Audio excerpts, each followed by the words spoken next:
Diga? Sim. 1, 2, 1, 2. Sim, mas aceito que essa está fresca. Obrigado.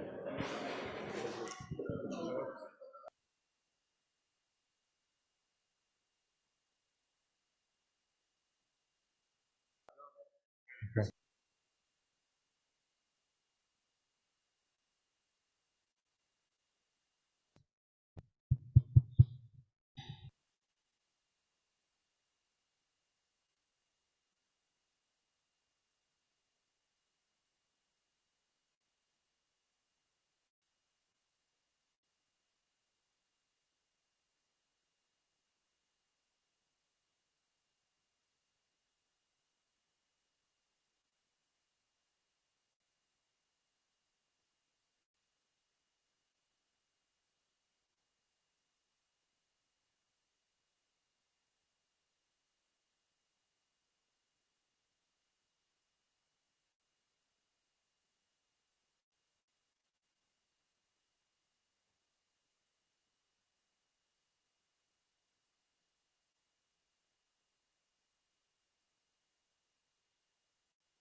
Bom dia. Bom dia a todos. Vamos.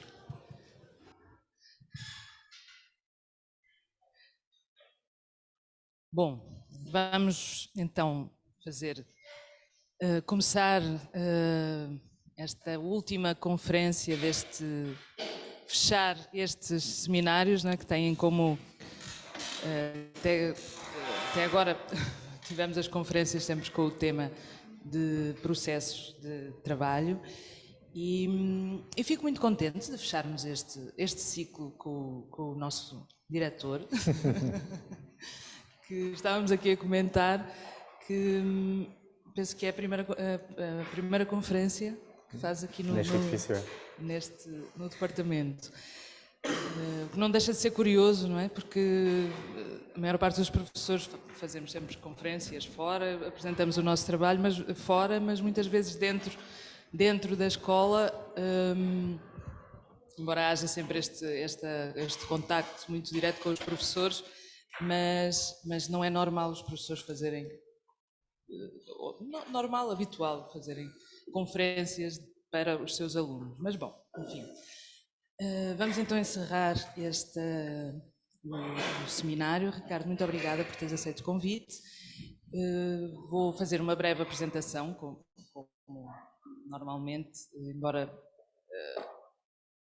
até estou emocionada, realmente, embora fosse perfeitamente dispensável, mas faço uma breve apresentação. Ricardo Carvalho, arquiteto, licenciou-se na Faculdade de Arquitetura da Universidade Técnica de Lisboa em 1995. É doutorado em Arquitetura pelo Instituto Superior Técnico em 2012. Em 99 fundou o escritório Ricardo Carvalho, mais Joana Vilhena Arquitetos, e é professor associado no Departamento de Arquitetura na Universidade Autónoma de Lisboa, do qual é diretor desde 2013. Foi professor de mestrado internacional Architecture Student General da Universidade de Brandemburgo, na Alemanha. Foi visiting professor na Universidade de Navarra, em Pamplona, em Espanha, em 2013. E também foi professor convidado em várias universidades internacionais, como na Escola da Cidade de São Paulo, na Escola Superior de Arquitetura de Marselha, em França, enfim, podíamos estar aqui a nomear vários lugares, várias viagens que fazem parte do percurso do arquiteto Ricardo Carvalho. Entre 2005 e 2008 foi co-diretor do Jornal de Arquitetos. Falámos recentemente sobre esta experiência, não é? Como diretor ou co-diretor do Jornal de Arquitetos, que trouxe a esta formação de arquitetura, da prática da arquitetura, uma componente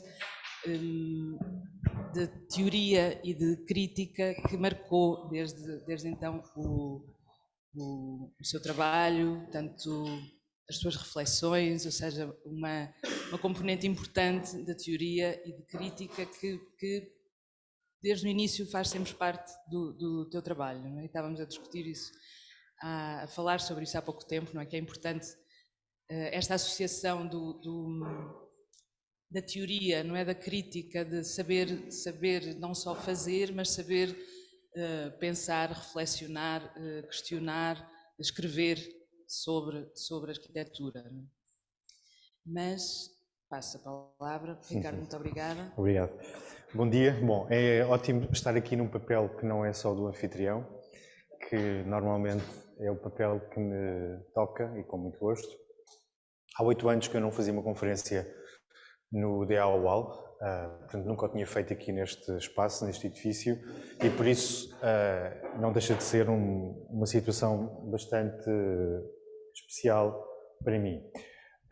A Bárbara não disse, mas desde 2018 o meu ateliê chama-se Ricardo Carvalho Arquitetos Associados e o que eu vou apresentar hoje é um conjunto de trabalhos porque o tema do ciclo se chama processos de trabalho, são um conjunto de trabalhos que estão em curso e eu decidi partilhar também pela primeira vez, nunca tinha feito isto antes, decidi partilhar publicamente o estado, a condição desses trabalhos, que é diversa, enfim, desde estudo prévio até projeto de execução, mas decidi partilhar convosco para, enfim, podemos ver em conjunto e talvez no final podemos conversar sobre isso, sobre o que é que motiva cada uma das fases.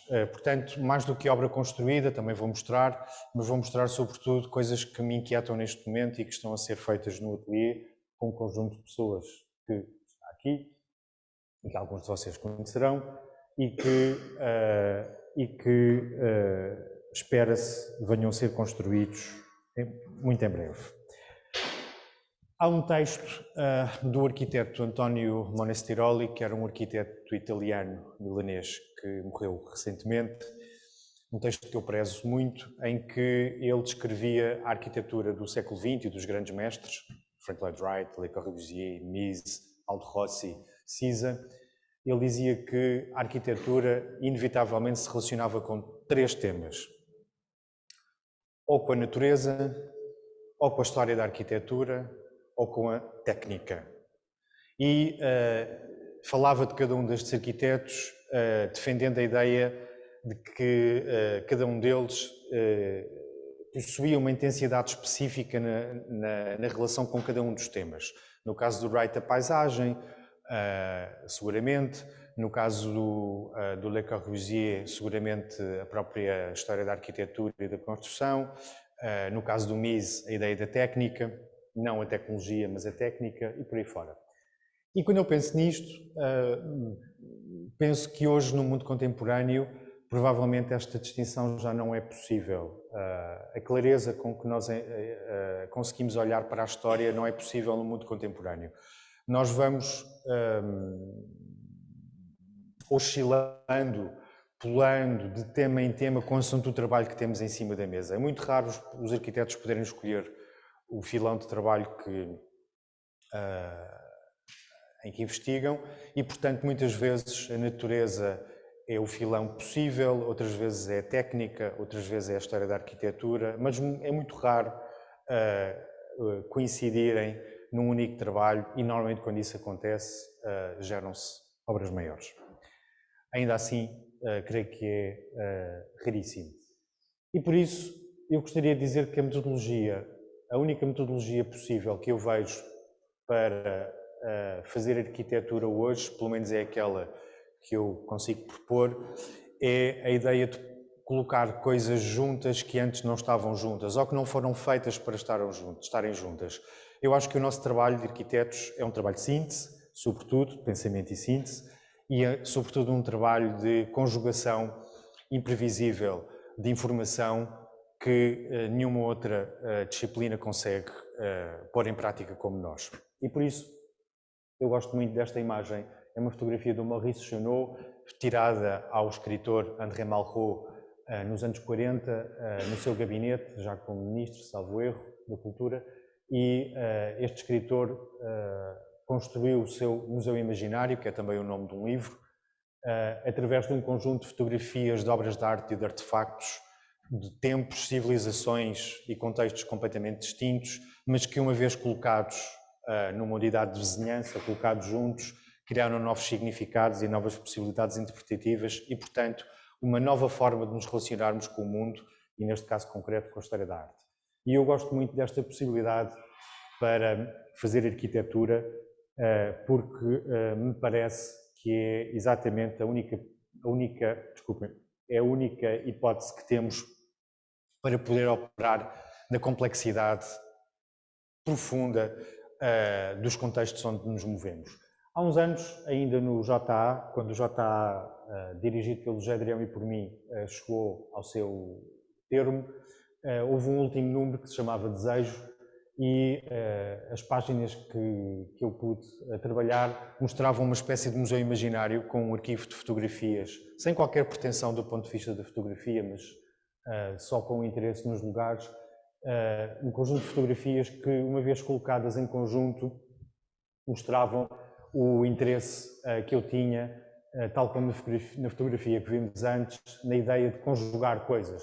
Por exemplo, a Ilha do Pico, com um edifício do século XIX aqui na Lapa, em Lisboa, ou enfim, não vou descrever todas uma por uma, mas esta ideia de a própria viagem como a ação capaz de nos dar também ferramentas para pôr coisas juntas que antes não estavam juntas e a partir daí poder gerar outras arquiteturas e outros significados. Eram apenas 4 páginas em que não existia uma única palavra sobre qualquer interpretação destas imagens, apenas a sua força visual. E, portanto, e agora aproximando um bocadinho mais daquilo que são os trabalhos, eu diria que, no meu caso concreto, eu sempre procurei a radicalização de uma ideia, o que eu chamo a redução do enunciado. Tenho muita dificuldade, talvez por não ser capaz de trabalhar com muitas coisas em simultâneo, portanto prefiro sempre reduzir, perceber a pergunta, compreender a oportunidade e reduzir aquilo que é a minha interpretação dessa pergunta ao mínimo dos mínimos para poder começar a trabalhar. E eu gosto muito deste desenho do Le Corbusier, ele chamou-lhe Boîte à Miracle, a Caixa dos Milagres, e que é basicamente a ideia de um paralelepípedo poder conter toda a história da arquitetura, apenas com um furo, que vem ali, não sei se se vê muito bem, e a iluminação de um espaço interior que antes não possuía porque estava no breu, podemos começar a pensar nos fundamentos da arquitetura.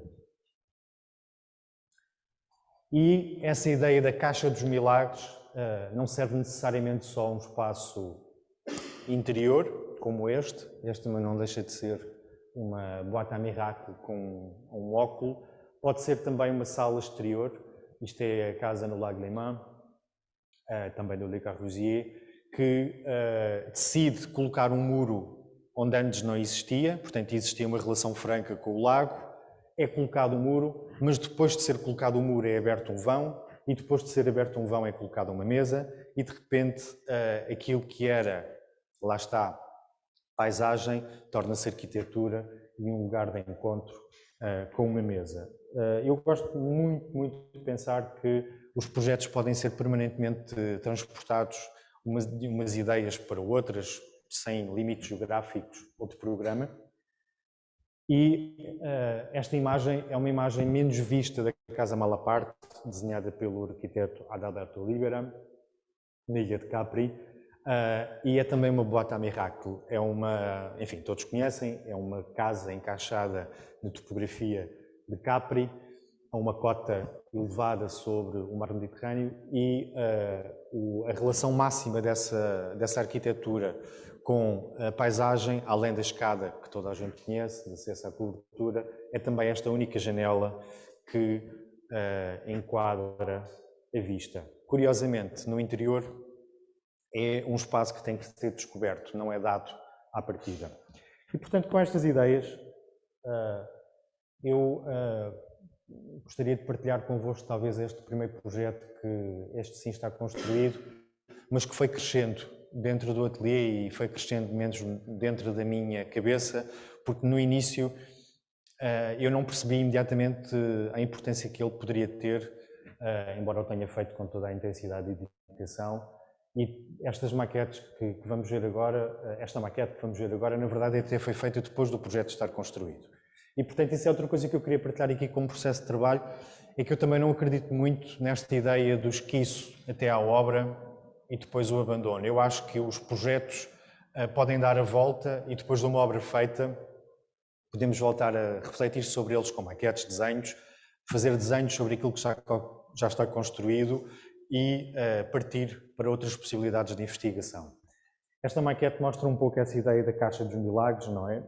É um pequeno projeto, mesmo pequeno, são 11 metros quadrados, que é uma extensão de uma casa burguesa no bairro das Estrelas, um apartamento do início do século XX, ainda com uma disposição bastante do século XIX, e os clientes pretendiam apenas que a casa se expandisse de um modo diferente daquilo que existia uma construção e o que nós pensámos que era a grande oportunidade do projeto era perceber o quarteirão e perceber que a implantação dessa extensão da casa, que é basicamente esta planta do edifício, tinha duas relações urbanas completamente distintas. O interior do quarteirão cheio de vegetação, vários quintais, limoeiros, bambus, por aí fora, coisas muito diversas, e uma relação entre empenas de edifícios com uma possibilidade de ver o espaço público, a rua, também muito particular, já vamos ver nas fotografias. E, portanto, a oportunidade do projeto era a dita Caixa dos Milagres, mas também uma hipótese de relação com a cidade que aquilo que lá estava construído antes não possuía. O que nós fizemos foi uma pequena janela que olha para o interior desse quarteirão e que, portanto, enquadra com uma mesa essa vista e a janela projeta, e uma grande janela que, no fundo, se relaciona com a grande escala das empenas e que permite, enfim, uma relação franca com o espaço público. O que lá está a ver é isto. Uma construção precária dos anos 60, do início dos anos 60, que na verdade atribuía ao conjunto uma condição precária e com a intervenção, pelo menos é essa a minha expectativa, essa condição precária passa a ser de uma espécie de elevação da autoestima também daquele lugar, porque eu acho que a arquitetura também tem essa capacidade que é, por muito pequeno, circunscrito e privado que seja um projeto, há sempre uma contribuição possível, muito para além dessa circunscrição inicial e, portanto, neste caso concreto, a cidade acaba por, de certa forma, se reinventar também, não sem alguma polémica em relação aos vizinhos, claro está. E, portanto, quando as fotografias do projeto construído aparecem, percebemos que aquilo que eu mostrei inicialmente, na verdade, foi reinventado, não é? Sem qualquer pudor, ou seja, as referências anteriores são transformadas, adaptadas a um novo programa, contexto, geografia, também materiais, e eu gosto especialmente desta fotografia porque mostra uma temperatura muito interessante no interior do edifício, que é completamente diferente desta, que é uma altura do dia também distinta, e aqui percebe-se a ideia da luz do modo como ela se comporta.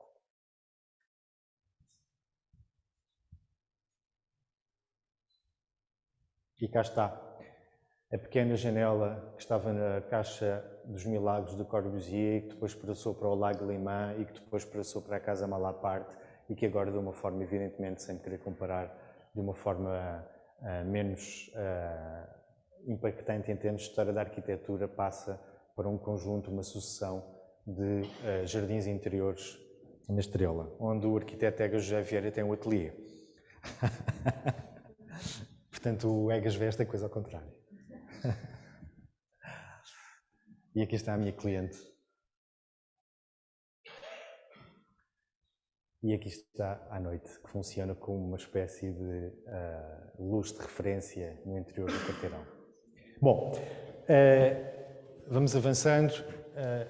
Nós tivemos a oportunidade, no final da década passada, de fazer um museu, e o processo de trabalho, quando essa possibilidade se revelou capaz de avançar, foi ir investigar exatamente o significado de construir um museu na cultura contemporânea. Aquela cultura que eu referi há pouco, que é descontínua, complexa, é quase difícil posicionarmos de uma forma clara em relação às coisas, porque há uma simultaneidade de posições, de possibilidades. Esta fotografia é o PS1, no bairro de Queens, em Nova York, que é a transformação de uma antiga escola primária em centro de arte contemporânea. Chama-se PS1 porque é Public School Number 1. Foi idealizado por uma curadora de arte que se chamava Alana Heiss, que conseguiu convencer arquitetos e artistas de uma forma quase pro bono a transformar uma grande escola num bairro, enfim, menos privilegiado de Nova Iorque, no museu que hoje foi assinalado pelo MoMA. E esta peça artística que estamos a ver em concreto localiza-se na cave da escola, portanto onde eram as caldeiras dos aquecimentos, e o Richard Turtle fez esta instalação que evidentemente se relaciona com Altamira, com Lascaux e com a ideia dos fundamentos da arte e dos seus princípios, para exprimir um pouco esta ideia de que aquele projeto artístico estava a começar uma nova possibilidade de expor arte, que era reciclando edifícios e aceitando a sua condição integral como receptáculo destas obras artísticas. Isto é uma imagem do ateliê do artista Donald J. Marfa, no Texas, é dos anos 80, embora tenha sido pensado nos anos 70, e é um pouco esta mesma ideia de reciclagem do antigo armazém militar. Na verdade, o Donald Judd, ao longo de décadas, de 3 décadas mais ou menos, foi reciclando edifícios militares para propor uma nova relação entre arte, trabalho, arquitetura, vida, e não temos tempo para mergulhar a fundo nestes assuntos, mas o que eu retiro daqui é que, de facto, a arquitetura é tão mais emocionante quanto capaz é de receber, através da inteligência humana, novas hipóteses de criar condições de vida. Neste caso concreto, um ateliê, no caso anterior, um museu. E, portanto, quando nós fizemos isso, eu não vou falar do MUD, mas era só para perceberem onde é que isso nos conduziu, todas estas ideias procuraram convergir aqui, aceitar a ruína, potenciá-la, trabalhar de uma forma em que a intervenção fosse claríssima em relação àquilo que era a condição existente do edifício, e para isso reinventar o modo como nós nos relacionamos, neste caso não com obras de arte, mas com artefactos do mundo do design do mobiliário e do mundo da moda, do design de roupa, neste caso de altíssimo nível, no sentido em que são os fundadores da criação da moda do século XX, como se vê aqui nestas imagens. E, portanto, quando uma artista portuguesa nos abordou para construirmos o seu ateliê aqui em Lisboa, este património de investigação que tinha sido feito com o MUD foi muito útil, porque na altura eu tinha estado muito interessado de uma forma privada, a investigar ateliês de artistas, porque o MUD era sobre a ideia de processo e de informalidade. E, portanto, fui ver teoricamente, vários ateliês de artistas. Este é o ateliê do artista Marco Rothko, onde o próprio está na fotografia. E o Marco Rothko teve uma ideia, do meu ponto de vista, brilhante, que era, como ele trabalhava com grandes superfícies monocromáticas em termos de ação pictórica, inventou uns cavaletes que se moviam no ateliê à procura da luz ideal para que a luz natural não o iludisse no modo como ele atacava a cor. E, portanto, ao longo do dia, estes grandes quadros iam mudando de sítio. Esta ideia que eu mostrei à nossa cliente, por exemplo, está a ser construída, está a ser adaptada a uma outra realidade. Não sei se passei isso bem. Isto é o ateliê da Agnes Martin, uma artista que também trabalhou até aos anos 80, 90, também pintora, que adaptou uma casa em Nova Iorque. No caso do Rothko era um armazém na Bowery, e que era uma casa, adaptou uma casa e aceitou a sua condição doméstica para fazer o seu ateliê, que é uma coisa que se relaciona bastante com o que vão ver a seguir, é a própria, que está na fotografia. Ou um projeto de uma dupla de arquitetos que para mim é especialmente relevante, é o ateliê do artista Remy Zaugg, desenhado pelo ateliê Herzog e Meuron, em que é um artista conceptual, portanto é um ateliê com características completamente diferentes, ou seja, falamos de linguagem, palavra escrita, muitas vezes pensamento, e portanto é um ateliê que não tem tanta a ideia da tinta e dos cheiros, e portanto eu acho que tem a estar imaculado, mas eu gosto muito da ideia da relação com o jardim e com a luz natural, de dois modos, claraboia e grande vão. E portanto também mostrei isto à nossa cliente. E por último, uma referência ao contrário, aquilo que a nossa cliente gostava, e isto é o ateliê da pintora, artista e pintora americana Georgia O'Keeffe, no Novo México, em que este mundo do ateliê voltava a ser bastante doméstico. É um projeto fabuloso, se não conhecem, vão ver, porque a Georgia O'Keeffe, tal como os artistas que eu mostrei antes, tal como o Donald Judd, invadiram bastante o mundo da arquitetura e no seu melhor sentido, ou seja, tiveram a capacidade de construir espaços de grande valor. E, portanto, com tudo isto, este é o mundo da artista, que é a Bela Silva. Este era o seu antigo ateliê em Bruxelas, onde vive. Começámos a fazer um projeto. O projeto é aqui em Lisboa, é numa linha de Festo, na Penha de França, aqui, fica aqui, neste quarteirão, e tem uma capacidade de dominar visualmente a cidade até à Estrela, que é o que se vê ali ao fundo. E, portanto, era um ateliê com um enorme potencial naquilo que seria a captação da luz natural. Potencial de tal maneira grande que se tornava um problema, como excesso de luz. E vejam só aquilo que é possível encontrar em Lisboa. Isto é um edifício dos inícios do século XX, isto são os desenhos de arquivo, e sempre foi uma oficina, este espaço aqui, uma relação mínima com a rua. Aqui isto não está bem, isto é um desenho um pouco naif, mas aqui existe um terraço e, portanto, este espaço quase que aguenta o edifício todo, sempre teve a estrutura a aguentar o edifício todo e sempre foi um grande armazém em potência. E de tal forma que depois da Revolução, do 25 de Abril, foi utilizado como um teatro revolucionário até a Bela Silva o comprar na década de 80. E, portanto, este é um desenho de síntese, e o desenho de síntese o que é que propõe? Propõe uma alcova, propõe um sítio onde se possa cozinhar, propõe o grande espaço de ateliê, propõe reinventar a luz natural, já vamos ver, propõe um sítio de pensamento no sentido em que tem a biblioteca e uma mesa e sofás, e propõe uma sala exterior, e nós elevamos o muro de maneira a limitar a vista e a torná-la uma vista muito mais de céu e de coberturas do que propriamente uma vista de interiores de quarteirão. Portanto, com alguns gestos conseguimos que o antigo armazém se reinventasse por completo. Isto é um desenho de estudo prévio, porque a conferência se chama Processos de Trabalho, e, portanto, aqui percebemos a ideia. Enterramos móveis de desenho, ou seja, há desenhos de grande dimensão que não faria muito sentido serem guardados e, portanto, o projeto é mais complexo do que parece.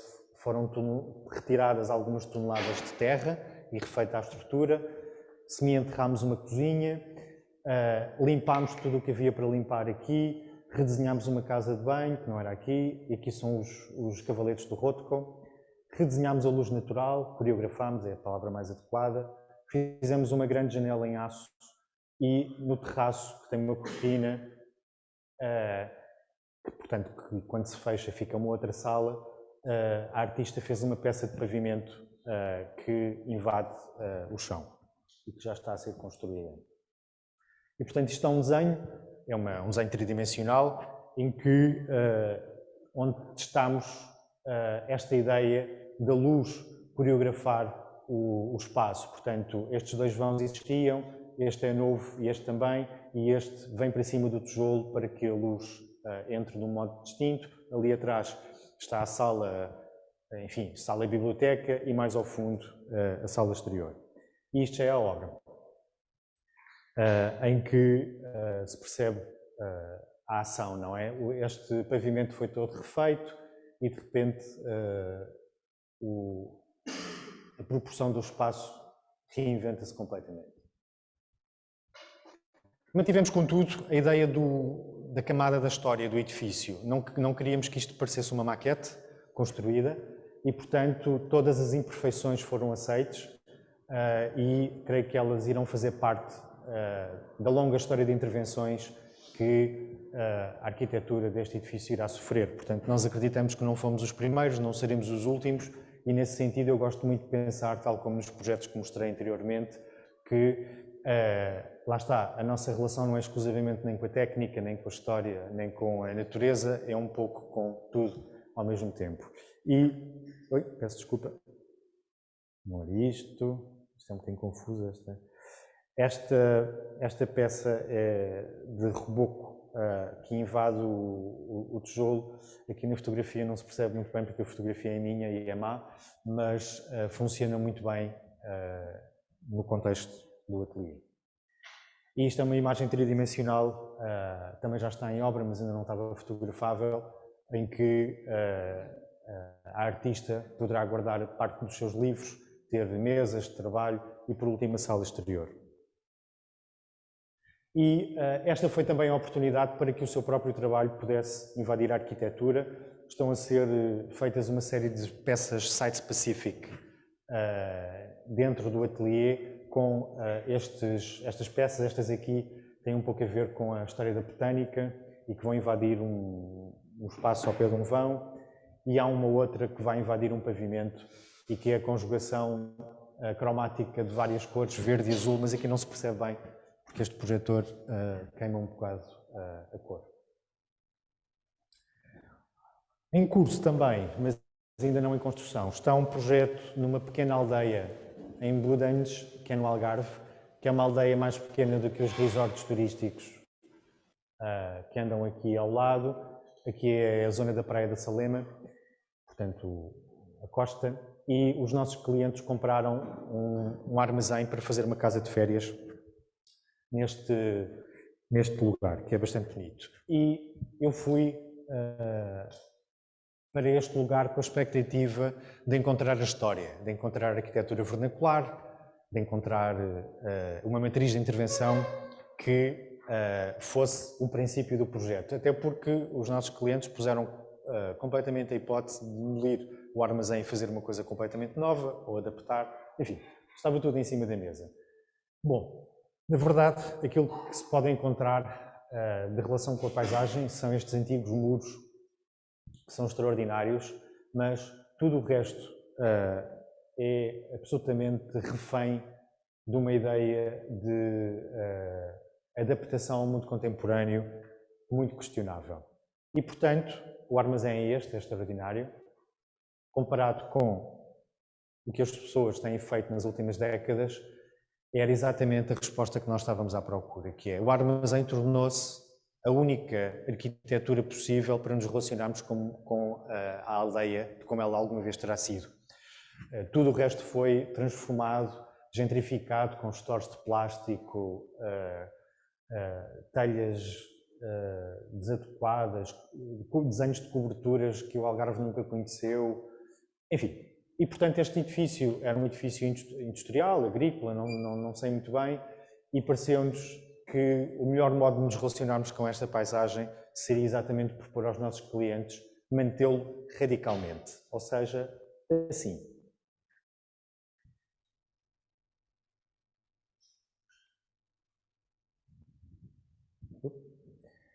Ele não é possível de ser recuperado no interior. Não é possível de ser recuperado no interior, está numa condição precária em termos de construção e, portanto, o que eu pensei foi que podíamos retomar um outro projeto que tínhamos feito, que tinha ensaiado num pequeno espaço uma sequência espacial de possibilidades, dentro, fora, por aí fora. Este é um projeto aqui em Campo de Ourique, mas que foi um teste para uma coisa que eu tenho dado a experimentar com a minha equipa, que é a ideia dos espaços sequenciais mudando as cotas altimétricas e como é que nós nos relacionamos com as vistas. Isto parece muito maior do que é, porque os espaços vão variando na sua dimensão e nós pensámos que podia ser uma boa hipótese para o armazém. Posso explicar muito rapidamente. A imagem que viram era esta, não é? E, portanto, o que nós fizemos foi uma intervenção clássica. Abrimos 3 pátios E vocês perguntarão, mas porquê esta geometria complexa dentro daquele perímetro? Porque a orientação solar ideal era exatamente esta. E, portanto, ou seja, sul, nascente, sul, poente, norte. E, portanto, através destes pátios conseguimos organizar um conjunto de espaços que é, começando por aqui, uma sala com 2 frentes de luz e uma casa de banho bastante generosa, e entrando neste pátio uma outra sala em 2 níveis e, quer num, quer noutro, umas alcovas em mezanino. E porquê? Porque havia a hipótese de, fechando o centro desta planta, os nossos clientes poderem usar apenas metade e arrendarem a outra. Creio que isso nunca irá acontecer. E, portanto, vendo a maquete do projeto, percebemos a ideia de, aceitando as condições radicais que ele possuía, uma pequena janela que passa a ser uma pequena janela num pátio, já vamos ver outra que tinha sido entepada aqui, percebemos que a complexidade aparente daquela diagonal da planta fica muito simples, ou seja, um acesso a uma alcova, outro acesso a uma alcova e pouco mais.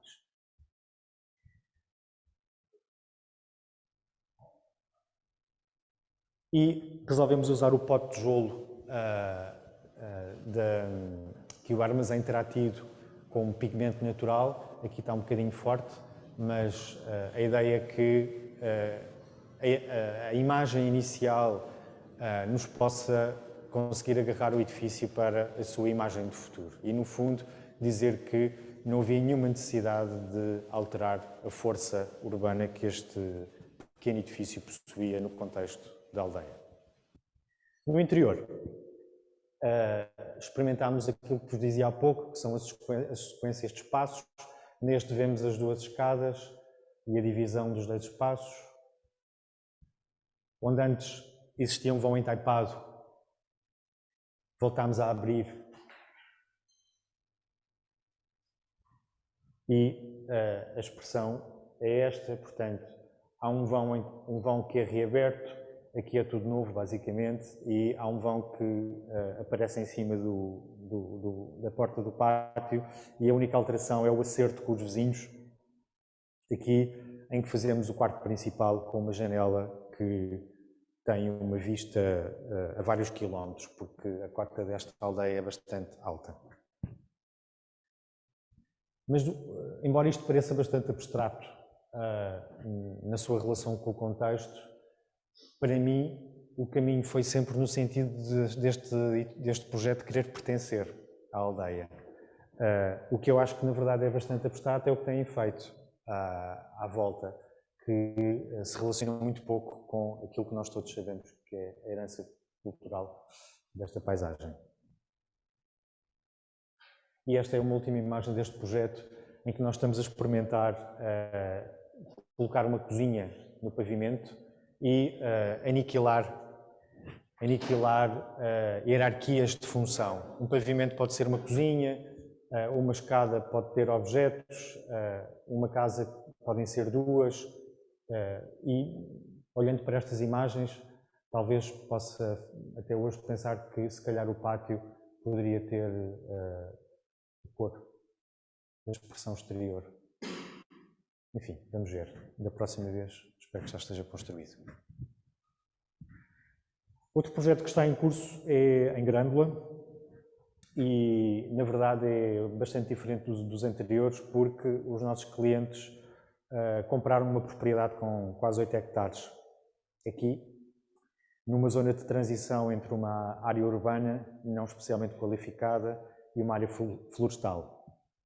E aquilo que nos pediram, além de uma casa, foi um projeto para um pequeno hotel que procuraria tirar partido de tudo aquilo que está a acontecer neste território, demolidos, com porta e por aí fora.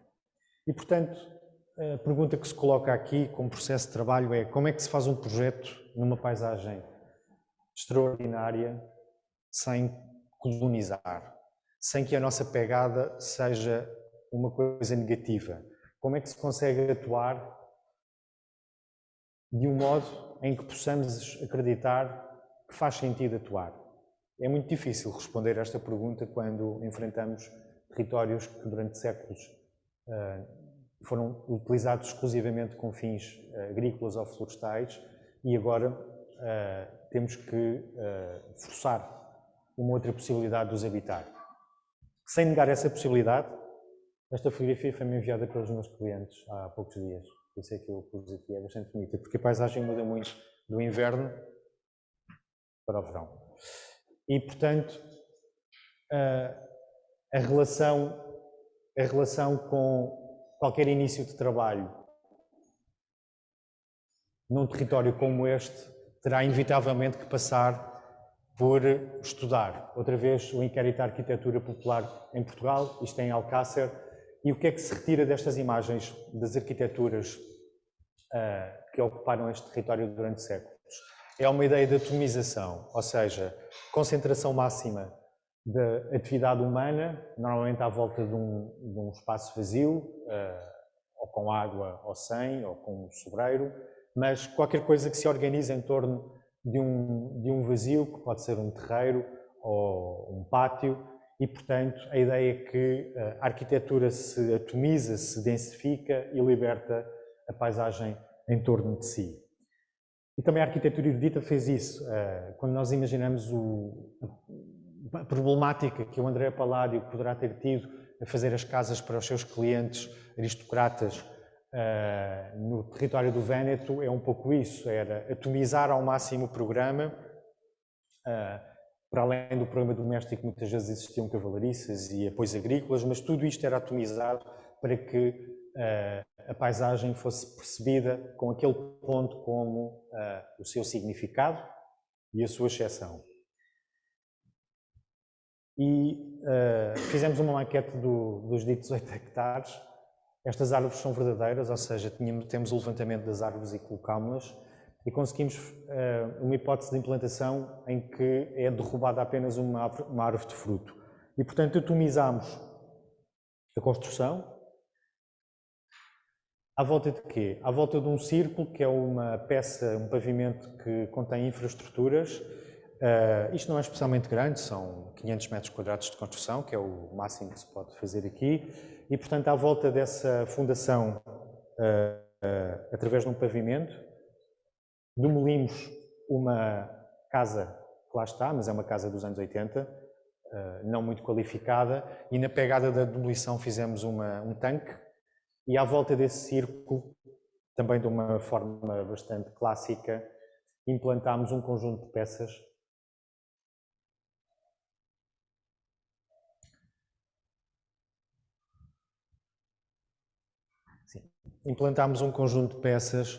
que procuram responder à ideia que lancei anteriormente, que é um perímetro claríssimo em que soltamos os cantos, porque normalmente relacionam-se com a própria arquitetura, já vou tentar explicar como, e nenhuma destas peças tem uma relação muito direta com as que estão à volta, portanto, cada uma delas tem um pequeno adro em frente para criar sombra, por isso é que tem esta tipologia em L, e no centro há o tanque onde existia a casa, e a ideia aqui era que a vegetação, os insetos, a densidade do projeto de paisagem possam de alguma forma redimir a própria pegada do projeto. Em relação à arquitetura, pensámos que a ideia destas peças seria que, em vez de termos pérgolas ou chapéus, aquelas coisas que normalmente aparecem, em que o próprio desenho do espaço, como acontecia na arquitetura alentejana muitas vezes, criava a sua própria sombra, sem necessidade de mais nada. E no interior, trabalhamos uma ideia de espaço-sequência, novamente, eu estou bastante obcecado com esta ideia, em que o alçado interior e o alçado exterior são iguais e que todos os quartos têm um pequeno tanque interior e também tem uma zona de banho exterior e aqui é uma zona de uma pequena copa. Tem uma coisa também bastante bonita que também não deixa de ser alentejana, no sentido em que o lume muitas vezes estava no exterior e nós colocámos o lume no exterior, talvez não com o sentido da confecção de comida, mas mais com o sentido de prazer. E há a ideia da sequência dos espaços sempre abertos até à sua última possibilidade, que é a água. E nessa última possibilidade há um vão mais pequeno, com um postigo que abre para a paisagem, e a ideia era que pudéssemos tomar banho dentro do quarto sem necessariamente ter que partilhar da ideia do tanque coletivo. E agora vamos crescendo em escala à incursão na habitação coletiva, que é um tema que me é muito, muito caro. Talvez porque eu tenha pensado durante anos que nunca iria conseguir construir edifícios com esse desígnio. Eu estava ontem a conversar com a arquiteta Inês Lobo e com o arquiteto Miguel Judas exatamente sobre isso, que é como nós pensamos muitas vezes que nunca vamos fazer determinado programa e o contexto social e económico onde nós operamos muda de repente e uma coisa que parecia impossível torna-se plausível. E isso, na verdade, aconteceu-nos. Isto é o Narkofim, o edifício Narkofim em Moscovo, do arquiteto Moisés Ginsburg. É um dos primeiros grandes exemplos de unidades de habitação da década de 20 e que, bastante radical, como vocês sabem, pela primeira vez é introduzido o duplex e o triplex, pela primeira vez é construído um edifício que se levanta do solo sobre pilotis. Ele conseguiu construir antes do Corbusier. Pela primeira vez é construído um edifício em que os serviços comunitários fazem parte do programa, lavanderias, creches, por aí fora. E o que é verdadeiramente bonito é que quando o Moisés Ginsburg escreve um texto sobre habitação coletiva, que se chama A Cultura do Habitat, em inglês é The Culture of Dwelling, eu só conheço a tradução inglesa, o que ele mostra nesse texto é um conjunto de imagens não muito diferente daquilo que andámos a ver. Ou seja, o próprio Moisés Ginsburg vai buscar Pompeia para explicar o Narkofim, vai buscar as arquiteturas vernaculares russas construídas em madeira, que na verdade se assemelham muito às arquiteturas turcas, e vai buscar, no fundo, a própria cultura ocidental para explicar um programa que evidentemente é, enfim, crucial na aventura humana. Mas o que é muito bonito é que um arquiteto com esta dimensão de radicalidade recorre permanentemente a um diálogo com a história da arquitetura para construir uma coisa completamente distinta. E eu gosto muito dessa possibilidade e este desenho eu fotografei no outro dia num livro do Jean-Luc Cohen sobre a história da arquitetura e se vocês virem o Le Corbusier chamou-lhe corte teórico. E o corte teórico é aquilo que eu chamo de desenho de síntese, tem um pouco de tudo. Tem a possibilidade de uma tipologia se encaixar deste modo, tem a ideia dos espaços coletivos em baixo, tem a ideia das salas com céu, também evidentemente colectivas, e portanto as ideias vão passando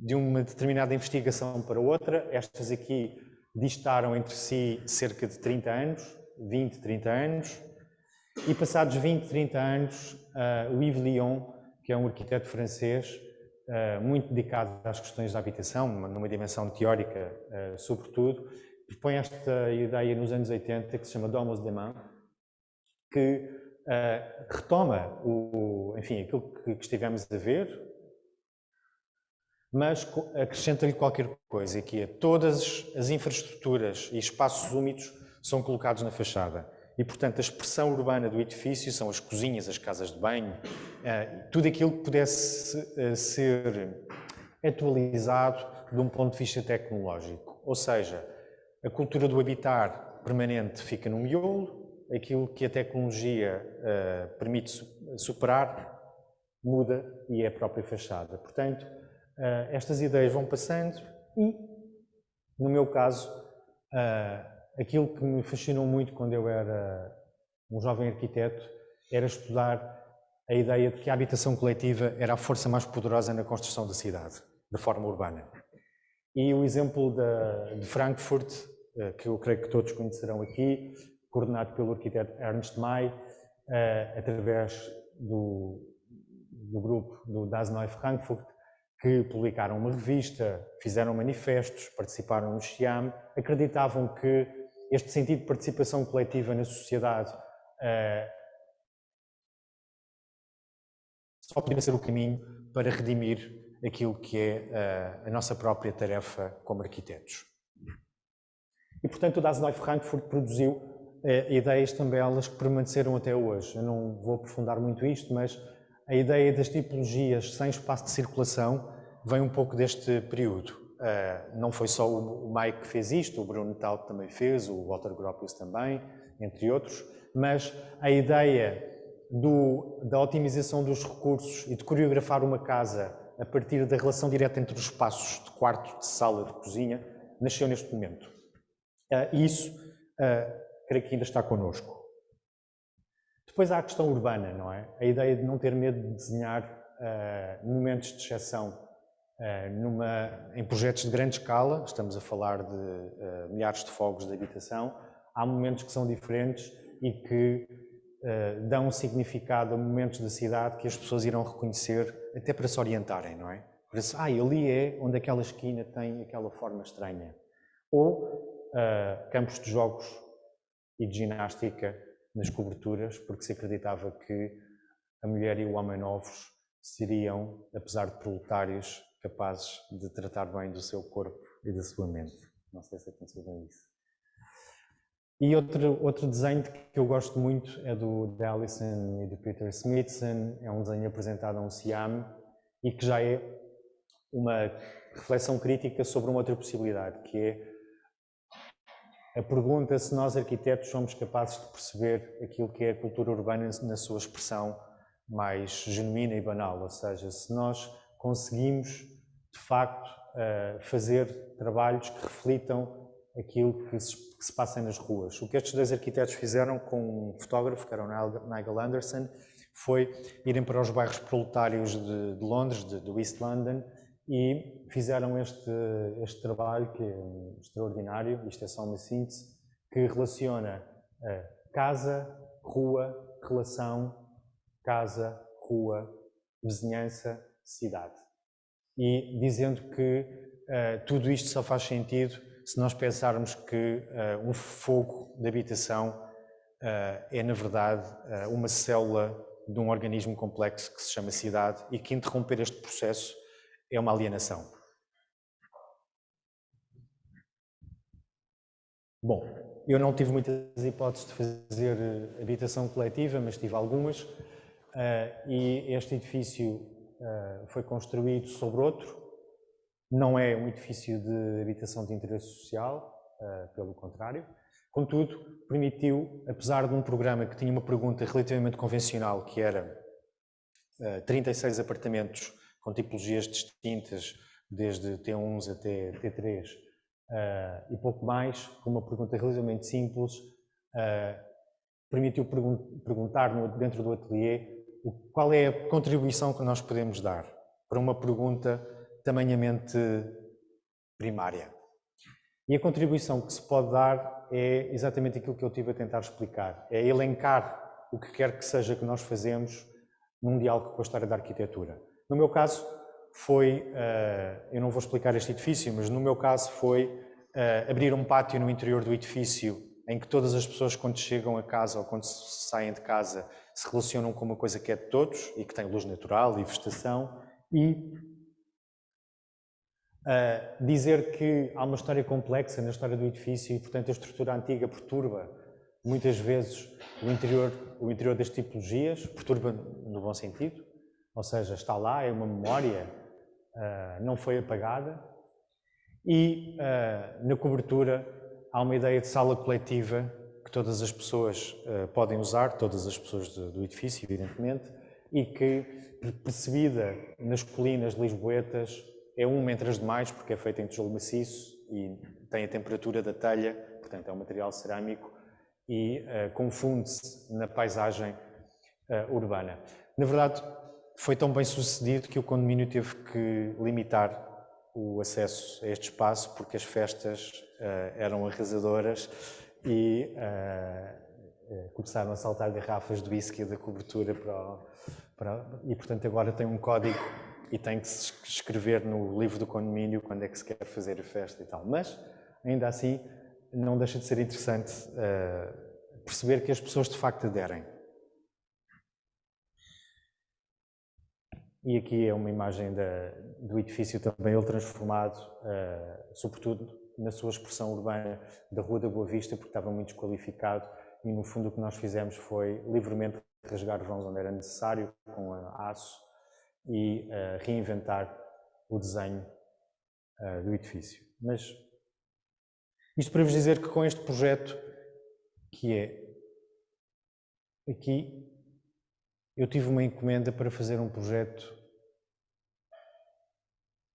aqui. E a pergunta era muito semelhante.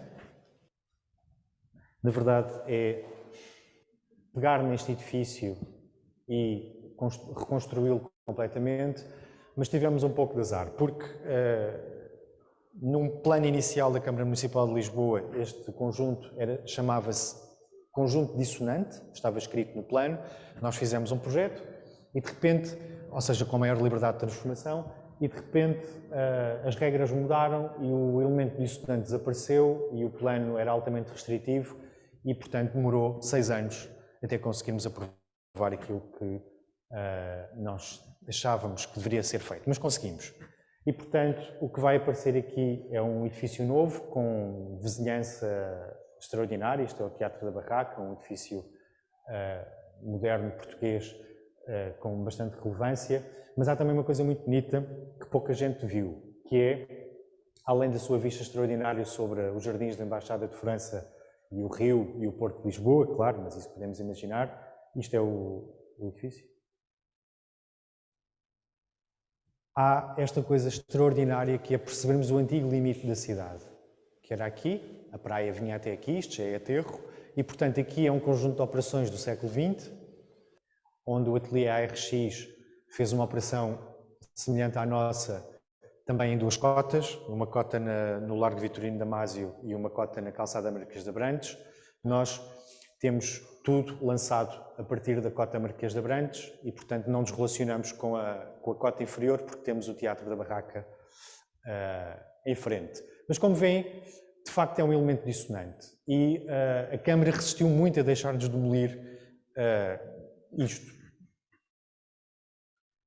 Os arquivos diziam que, no início, o projeto era muito mais interessante, ou seja, era uma tipologia em U, uma agência funerária, que depois foi uma garagem, que depois foi uma escola de dança, e que tinha este corte. Como veem, nada que se assemelhe àquilo que aparecia ali construído. E eu não costumo mostrar os meus esquiços, acho que é a primeira vez que estou a fazer isto, não são muito bons, mas têm uma vantagem, são desenhos de síntese. E o que eu pensei que poderia ser feito era reabrir o pátio como outrora existiu, o pátio rampeado. Houve um problema com a fachada, já vamos ver, obrigaram-nos a manter a fachada da Calçada Marquês de Abrantes e, portanto, abri outro pátio. E, portanto, há aqui um momento que está azul, em que temos, é um desenho que está a 2 cotas, mas percebe-se. O que está azul são sítios onde chove e há aqui um corte para que a luz poente entre, sim, com grande intensidade no pátio de todos, e depois já há um conjunto de frações, as casas são bastante generosas, já vamos ver. E, portanto, a ideia é que isto se vai descobrindo a partir da rua, há um túnel e, de repente, as pessoas que moram nestas casas até têm um percurso bastante bonito, porque entram, percorrem este espaço-canal, chegam a um sítio que vai ser arborizado e são distribuídas para as suas casas.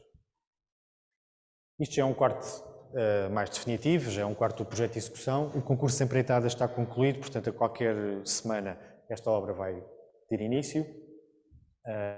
E, portanto, o que acontece é que temos a Calçada Marquês de Abrantes e o Largo de Santos, o Jardim, e o que nós fizemos foi demolir tudo aquilo que vocês viram nas fotografias. Para quê? Para que, através de uma cota, que é esta, que é, na verdade, a cota do primeiro piso, o edifício pouco apareça na cidade, ou seja, ele vai ter uma presença absolutamente discreta a partir da cota inferior, isto nem se vai ver, e permite também que todas as casas tenham uma relação muito privilegiada com a paisagem até Palmela. Estas casas aqui são duplexes, estas casas aqui são uma casa por piso, exceto a última que são 2 pisos.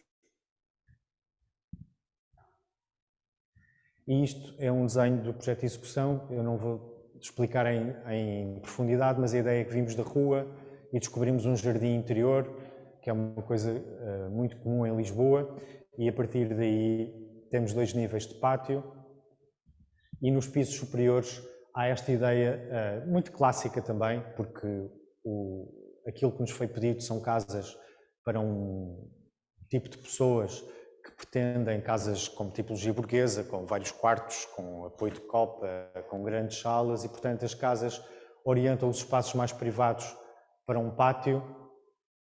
Têm grandes salas, são umas salas muito generosas com relação com o exterior, e todas elas têm terraços, jardim com piscina.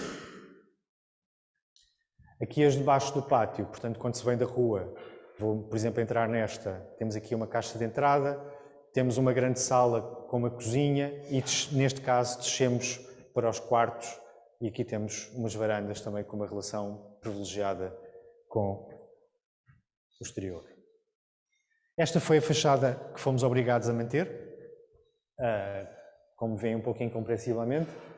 O nosso projeto só espreita ali um bocadinho e isto é o pátio que vimos nos desenhos. Estas fotomontagens são dos meus clientes. Mas este é um ambiente que nós sempre quisemos dar no interior, que é, eu costumo utilizar o humor para descrever este projeto porque, com um sentimento e escala quase de vila operária, estamos a falar numa habitação, enfim, com pouco acesso à esmagadora maioria das pessoas, mas que não deixa de remeter para um imaginário lisboeta dos pátios e das vilas e, portanto, indo aqui em cima, procuramos torcer as varandas para isto não ter um sentido de repetição automática, portanto, todas as casas são diferentes, mas eu acho que não vos vou aborrecer a explicar as tipologias, mas todas elas têm tipologias ligeiramente diferentes, não há duas iguais. E, por último, há esta relação com o Rio Tejo e com a Almada, em que cada fração tem o privilégio de ter estes tanques sobre a paisagem. Bom, e este é o último projeto, cujo projeto de execução está na sua fase final, portanto estima-se, se tudo correr bem, que comece a ser construído em janeiro ou fevereiro do próximo ano. E este talvez se relacione mais com o preâmbulo sobre a habitação, que é responder a uma pergunta mais profunda, que é como é que nós podemos contribuir para a habitação como um primeiro direito.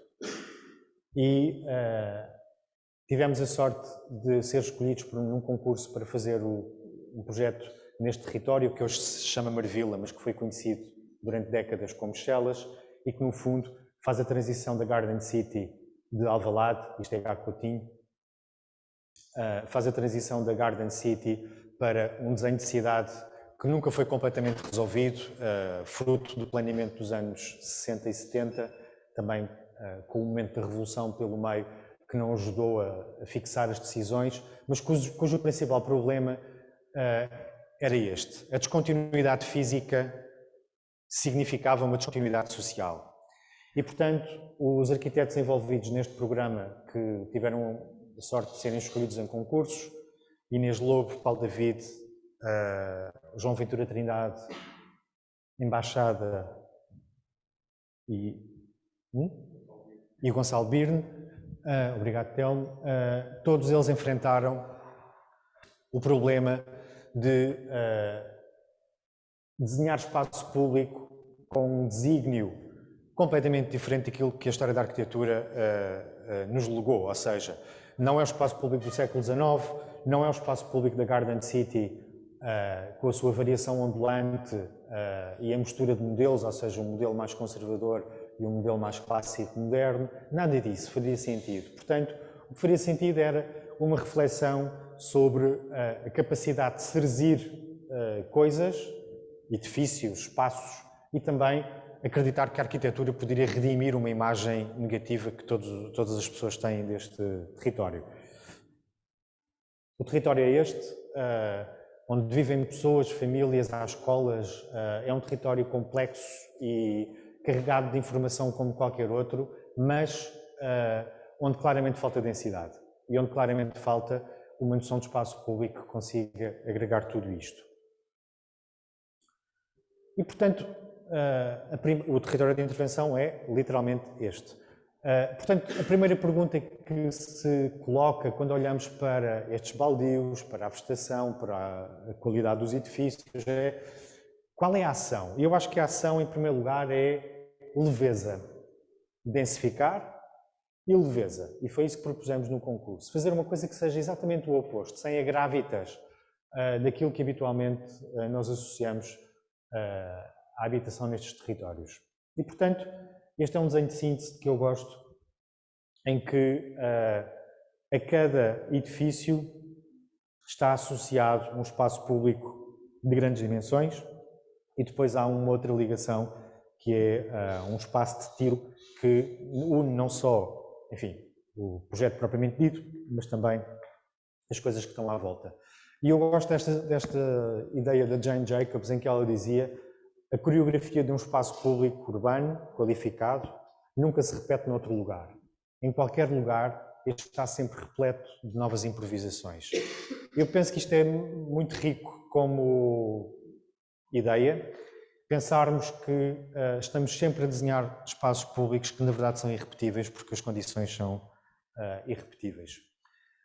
Este não está muito bem, peço desculpa, isto são as páginas do concurso, mas a ideia era, através de plataformas, fazer com que os edifícios pousassem sobre elas, já vamos ver, e a partir daí conseguir com um elemento leve, que é este, que a expressão urbana desse mesmo edifício fosse completamente diferente do resto. As tipologias estão marcadas por uma ideia muito simples, que eu já tinha experimentado no edifício da Boa Vista, que era todos os espaços de circulação estão marcados pela luz natural com 2 pátios. E, portanto, o momento de chegar a casa ou de sair de casa, independentemente do piso, está marcado por uma relação direta com a variação do dia, da luz natural, do tempo. E isso para mim era especialmente importante porque eu visitei alguns edifícios com esta escala e a ideia de um corredor encerrado é uma ideia opressiva. E se nós pensarmos nos grandes exemplos de habitação coletiva, aqueles que todos gostamos sempre de visitar, como o Bloco das Águas Livres, ou enfim, os edifícios do Vítor Figueiredo, optam por galerias exatamente por isto, porque a galeria permite uma ideia de relação com a paisagem, com o território, com o espaço público, com o outro, completamente distintas. Mas aqui a galeria não era uma possibilidade.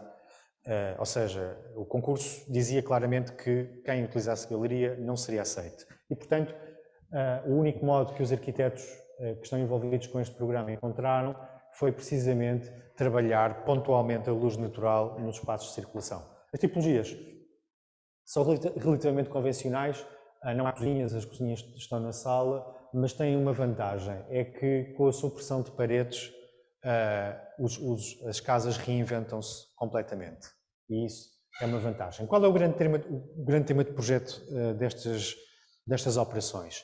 É que muitas vezes o nível de diferença tipológico em planta é muito difícil de resolver na expressão urbana e, portanto, se a expressão dos edifícios reflete esta complexidade, há qualquer coisa que normalmente não resulta. E, portanto, o que nós fizemos foi um invólucro que tem uma métrica que tem a ver com a métrica estrutural, mas que não se relaciona todo com o interior. Portanto, há uma coisa que é a relação exterior e uma coisa que é interior. Portanto, os vãos vão invadindo os espaços interiores de uma forma sempre diferente. Não sei se percebem o que é que eu estou a dizer, ou seja, há uma métrica e a tipologia não coincide exatamente com ela. E, portanto, isso permite que nos dediquemos bastante à ideia, isto é apenas uma folha do projeto de execução, mas podemos nos dedicar bastante a um pormenor que se vai repetir centenas de vezes. E isso é muito fascinante, porque o tema da habitação coletiva tem sempre a ver com a força da repetição. E quando o nível de repetição está neste ponto, como na escala que eu estou a mostrar, permite que 3, 4, 5 pormenores possam atribuir uma força bastante grande ao conjunto.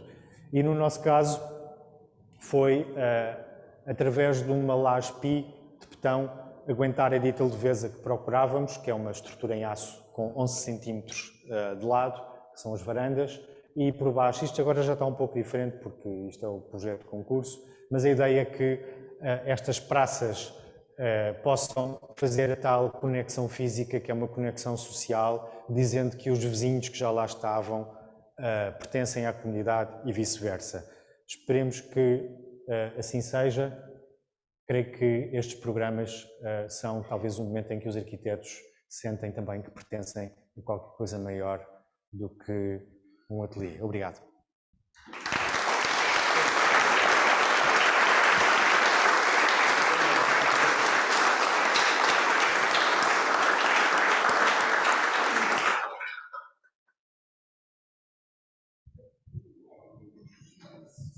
Obrigada, Ricardo. Exatamente.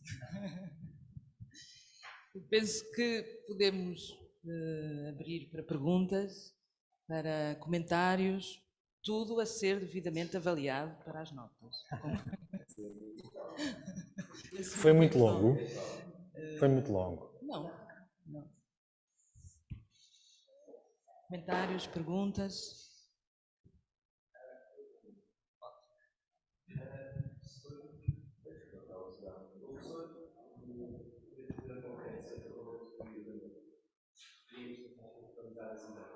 Tentar?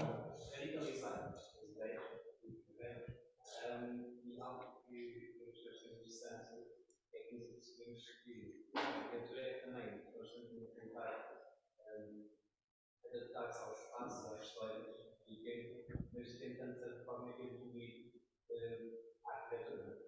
Também tem que vir ao longo da história. E isso é um certo desafio também no papel dos arquitetos. Às vezes queremos fazer algo radical, algo novo, mas o problema é que tem que ser aceito pelas pessoas de forma de arquitetura poder evoluir. A pergunta é ótima, mas radical e novo podem não coincidir. Eu acho que esta resposta é pessoal, não é?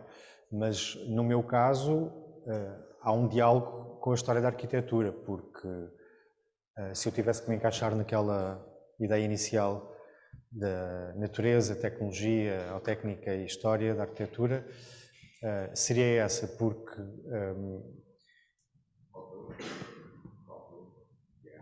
a arte.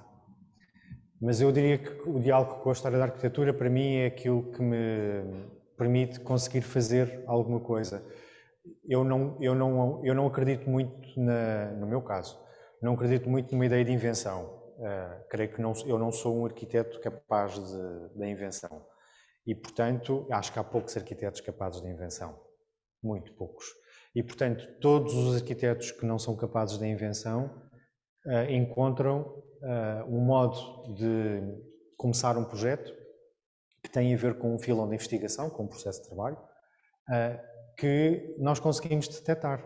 No meu caso, é um interesse profundo pela história da arquitetura, que depois se traduz, não é só em livros, não é? Em viagens, em ir aqui a 20 metros ver uma casa, mas é uma permanente relação com o que os outros fizeram e que eu posso trazer para o meu próprio trabalho sem qualquer pudor, porque o que eu acho que permanece na arquitetura são as ideias.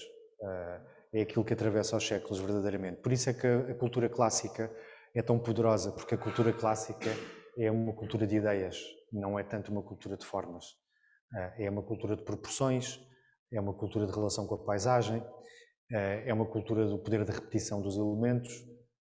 Portanto, se é dórico, se é jónico, não é muito relevante. É relevante a ideia. e é aí que eu me posiciono.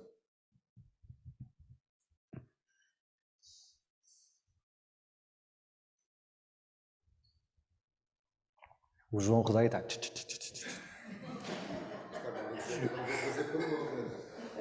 Mas podes fazer.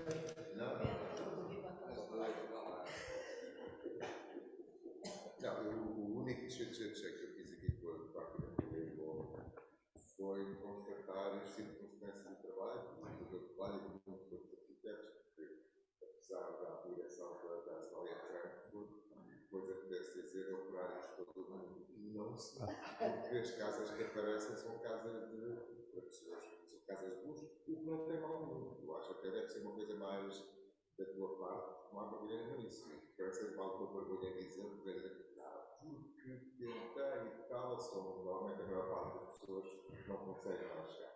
Isso não é um problema de competência, é um problema de investimento, é um problema das iniciativas municipais, do Estado, etc. Agora também concordo que a maioria, embora eu não comentário, que a maioria que é o comentário que fiz aqui, para vocês continuarem a dizer, exatamente isso. Ou seja, que a maioria do desafio continua a ser, o grande desafio central da arquitetura, continua a ser fazer melhor ubicação a fazer melhor cidade. De qualquer modo, eu gostava que falasses um pouco, que acho que é, quando falaste do Dona Scaroli e falaste daquelas três circunstâncias que de algum modo limitavam o tempo de atuação dos arquitetos, ou de caracterizavam, ele de facto não fala da arte, mas a arte contamina-te muito, não contamina a todos. Mas era bom que nos perguntamos as razões, porquê, como. Sim, a arte tem um papel importante na minha investigação, talvez porque eu tenha pensado que poderia ser artista antes de decidir ser arquiteto, talvez também porque, do mesmo modo que eu viajo para ver arquitetura, também viajo para ver arte, mas não me sinto tão autorizado a falar de arte como me sinto de arquitetura, apesar de tudo, embora o possa fazer. O que eu gosto no mundo... Eu sei. Ou seja, quando tu falas em radical, o teu radical vem da arte. Bem. Sim, é isso. O nível de precisão dos grandes artistas é de tal modo que, tal como na arquitetura, a radicalidade da ideia é imediatamente apreensível. E esse nível de precisão fascina-me muito. Na arte, isso é especialmente interessante porque é o seu desígnio, não é? E na arquitetura é uma coisa que se dilui mais. Mas na arte, se não for assim, provavelmente é irrelevante. Há também uma coisa interessante, que é os artistas criam o seu próprio problema. E, portanto, isso também é um ato de inteligência e de coragem. A ideia de que estamos um dia de manhã num ateliê e criamos um problema e conseguimos atacá-lo com um nível de precisão radical é um processo mental que me interessa muito. Completamente. Mas os arquitetos têm uma pergunta à qual respondem, o que, apesar de tudo, já é uma ajuda. Mas o nível de precisão interessa-me muito e radical, eu costumo sempre dizer, significa, do ponto de vista da etimologia, próximo da raiz. Portanto, é nesse sentido que radical aqui é utilizado. É, como eu dizia no início, para mim a arquitetura é sobre trabalhar em enunciados. Há arquitetos que falam em tipologia, eu falo em enunciado. Radicalizar em enunciado é fundamental. Daí a caixa, até porque a própria caixa de Le Corbusier, ela própria é apreendida como arte.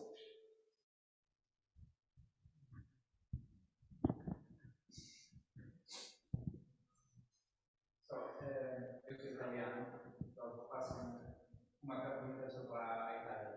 O que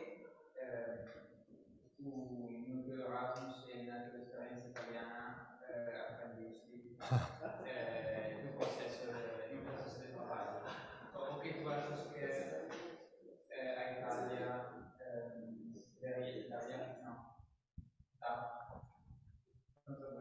Contribui? No teu trabalho? Muito. O Giorgio Grassi estava na aula ao lado, na altura, e portanto eu ia ouvir o que ele dizia. Nós não podíamos ter aulas com ele, não éramos autorizados, porque ele não aceitava nas turmas de Erasmus, mas o Giorgio Grassi estava por lá. E, como eu dizia, acho que também ontem, havia uma coisa fascinante porque eu tive aulas com um professor de História da Arquitetura que se chamava Luciano Pateta, que é um professor extraordinário, e o que era incrível era que depois da aula apanhava o autocarro e ia ver as coisas, ia ver o Bramante, ia ver o Filarete, ia ver a Pietà no Castelo Sforzesco e por aí fora. E, portanto, esta relação direta com a história da arquitetura e da arte foi uma novidade para mim, porque, apesar de tudo, os arquitetos portugueses, sobretudo nos anos 90, ainda estavam mesmo num extremo da Europa, não tem nada a ver com o que se passa hoje. Portanto, eu tirei muito de Itália, tirei uma relação direta com a história, mas consegui perceber que coisas que em fotografia e em desenho não eram emocionantes, depois na realidade eram emocionantes e o contrário também. Coisas que pareciam absolutamente emocionantes, filtradas pelas publicações, ao vivo não. Portanto, a partir daí começou uma maneira de estar na vida. Quer dizer, eu acabei de voltar de uma viagem que fiz com a Inês para irmos ver uma casa. Eu fui ver uma casa, apanhei um avião para ir ver uma casa do Julian Lampens. E, portanto, isso para mim é crucial, acreditar que arquitetura gera arquitetura. E eu não acredito em nenhuma prática de arquitetura que não se construa sobre a arquitetura, sobre a cultura arquitetónica. E, nesse sentido, Itália é, do ponto de vista do mundo ocidental, quer dizer, é o centro. Portanto, devo muito. À escola menos. A escola tinha alguns problemas.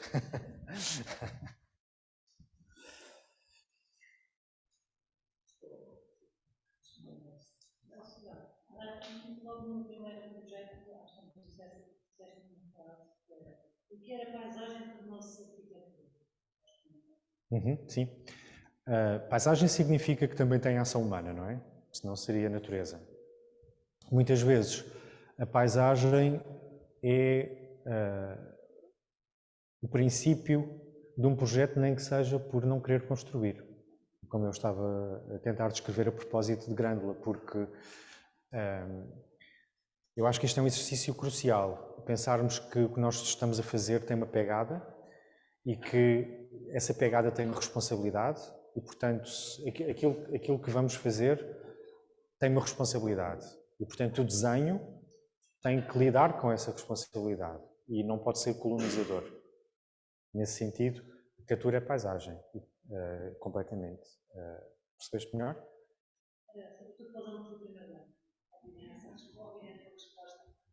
Não vale tudo. Não vale tudo, nem todos os projetos são iguais.